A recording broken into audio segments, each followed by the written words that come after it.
महाराष्ट्रातल्या कोल्हापूरमध्ये सेक्युलरवादी मुस्लिम फ्रंट या संस्थेने त्या ठिकाणी बॅनर लावलेले आहेत आणि हे जे बॅनर आहेत त्या बॅनरवरती त्यांनी असं म्हटलेलं आहे, अब बात हिस्सेदारी की, आणि यातून त्यांनी येणाऱ्या महाराष्ट्राच्या विधानसभा निवडणुकीमध्ये 15% जागांचं आरक्षण मुसलमानांना मिळावं अशा प्रकारची मागणी केलेली आहे।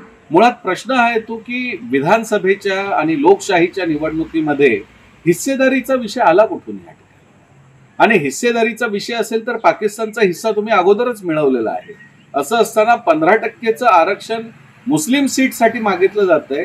ही चूक 1926 साली भारताच्या स्वातंत्र्यापूर्वी केली होती। त्यावेळी देखील त्या काळातल्या मुस्लिम संघटनांनी ही मागणी केलेली की आमची लोकसंख्या 25 ते 26%, त्यामुळे आम्हाला 26% जागांचं आरक्षण पाहिजे। आणि तत्कालीन ब्रिटिश सरकारने त्यांची ही मागणी पूर्ण केली आणि याचा परिणाम असा झाला की 26%च्या जागांच्या आरक्षणामधून पाकिस्तानची निर्मिती 1947 ला झाली।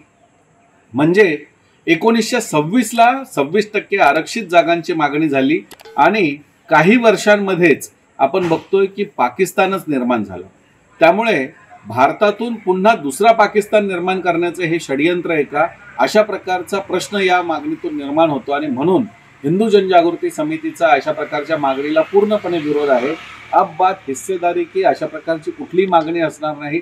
लोकशाहीमध्ये जो कोणी निवडून येतो तो प्रतिनिधी असतो आणि म्हणून मुसलमानांचेच प्रतिनिधी हवेत अशा प्रकारची मागणी लोकशाहीमध्ये करणं संपूर्णपणे चुकीचं आहे आणि यामुळे आमचा या मागणीला पूर्णपणे विरोध आहे। शासनाने अशी मागणी करणाऱ्यांच्या विरुद्ध कारवाई केली पाहिजे अशी आमची मागणी आहे।